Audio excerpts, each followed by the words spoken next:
Hi, I'm Mike Antonacci, and I'm here to help you become the hero God is calling you to be. And I think today's video is probably going to make you mad, so don't freak out when it happens.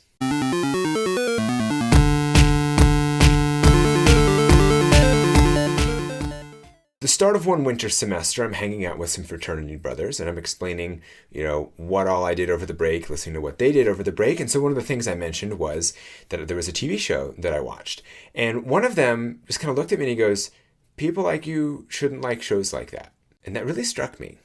What especially struck me about that was how nonchalant he said it. It was kind of like saying the sky is blue. He said, people like you shouldn't like shows like that. Now, he loves the show. That's one interesting point. And then also, I didn't feel judged at all when he said it. It wasn't you're a bad person for liking that show. He's kind of like, you're actually better than that.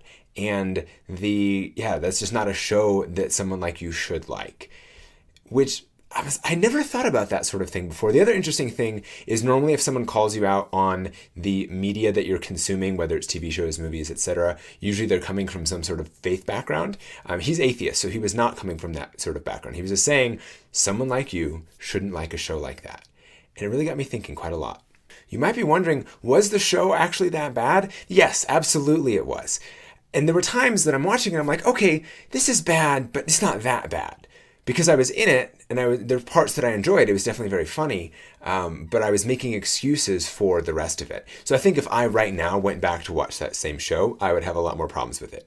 You also might be wondering what show it is. I'm not going to tell you because, one, it doesn't matter, and two, then it can serve as like a general fill-in for any TV show or any music or movie or, whatever it is. So that way, I guess it's more relatable. Yeah, fill in your own example there. Now, why would I even be talking about this sort of thing? Well, if what we consume, and this can apply to like books, TV shows, movies, etc., music, pretty much any form of media, if it has no effect on us, then there's no point in me talking about this. But if it does have an effect, if what we consume shapes us, then what we consume really matters. And so that's why I'm talking about that, is because what you consume, you start to see as more normal and expected. Maybe in your life right now, there's one or two, or even a lot of things where you're like, yeah, it's bad, but it's not that bad.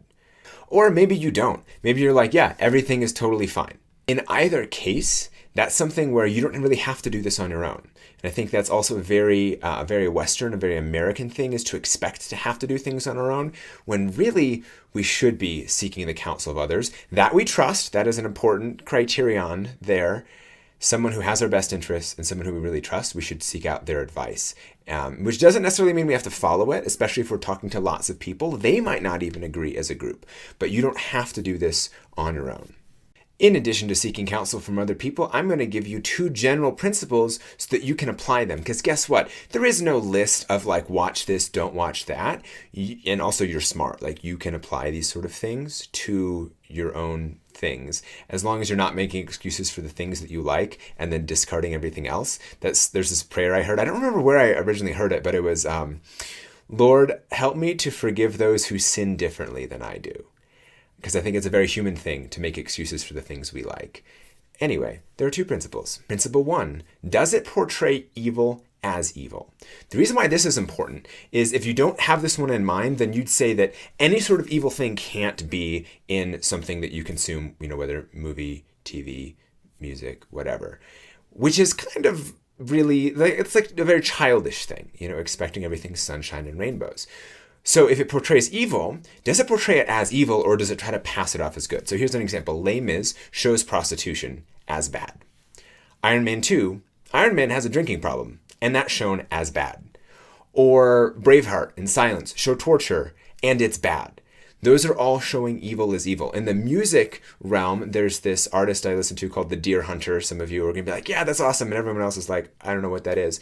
So it's all a story. And so in Act 3, their 3rd album, the main character goes off to war.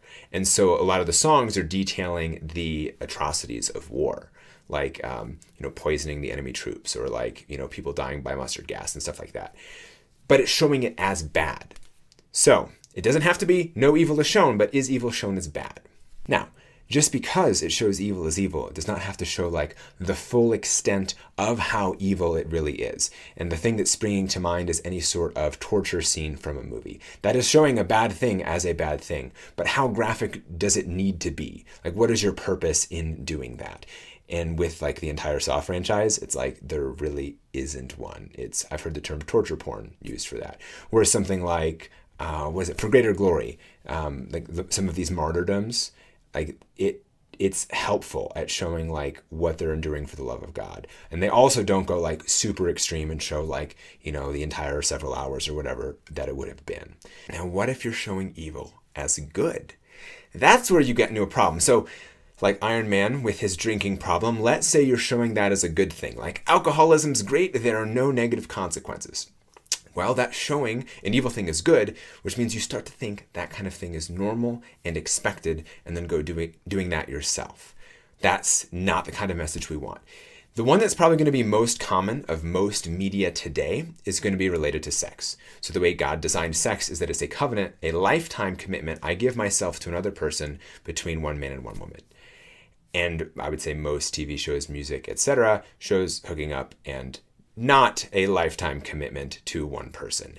So since it's showing a bad thing as a good thing, it starts to give you the wrong idea about what sex is, which I think is one of many reasons why as a culture we are not just confused about sex, but actually mistaken about it. So that's going to eliminate a lot of things right there. It show something bad as good. I promised you'd be mad at me at some point. It may have just happened for you right here. So we had our first criterion, does it show evil as evil? But now we've got our second, which is, does it bring you closer to God? Which is a lot harder. So if you weren't mad at me already, you're probably going to be mad at me now, because this one's like really, really hard. I had someone challenge me on this, actually. They're like, so wait, everything I do has to bring me closer to God? And it was done in a tone where sort of like, that's ridiculous, therefore I'm going to discard everything you said. But actually, everything we do should bring us closer to God. St. Ignatius of Loyola, his first principle and foundation, which is like the start of his retreat, this is the foundation of everything. It says that all created things on this earth are to help us in our end, our purpose, which is union with God. Therefore, we should use all created things in as much as they bring us to that end, and not use them in as much as they don't. So the reason why this one's harder is, there's some things that are just distractions. They're not bringing you away from God. They're not portraying evil as good. They're not portraying good as evil. But they're not bringing you closer to him. They're just a waste of time. They're bringing you sideways. But one image I love using is that of a down escalator. If you're running up a down escalator, if you stop running, you start to go down. So if it's like a really massive down escalator and you're running sideways, the whole thing's moving down. And so you're not improving. So that time you could have spent with that, you also could have spent with something else. Like I said, if you weren't mad at me yet, you're going to be mad at me now probably, because these sort of things hit really close to home, because these are the things that we do for fun. And like I said before, I know I make excuses for the things that I enjoy, and I'm working on not. And you may be in the same boat as me in that. And so there's some things that you have that nagging, like, I don't know if I should be doing this, and other things you don't, that you probably shouldn't be watching. And that's why seeking counsel from people you trust is really, really important, because ultimately what we consume does shape us. So we need to watch what we watch, so that way we're always getting closer to God in the things that we're doing. This channel is all about helping you become a hero, and being a hero is hard. It's not an easy thing, but that's why it's awesome. That's why we admire heroes, is because they're doing things that are hard. They're sacrificing of themselves for the sake of others, because you are a hero in this story, not just for you, but for the sake of everyone else. So like think about, Sam and Frodo. Destroying the ring wasn't just for them. In fact, they probably wouldn't have wanted to do it because it's really difficult and they suffered quite a bit, but it's for all of Middle-earth. So know that you are a hero in God's story, and be a hero today.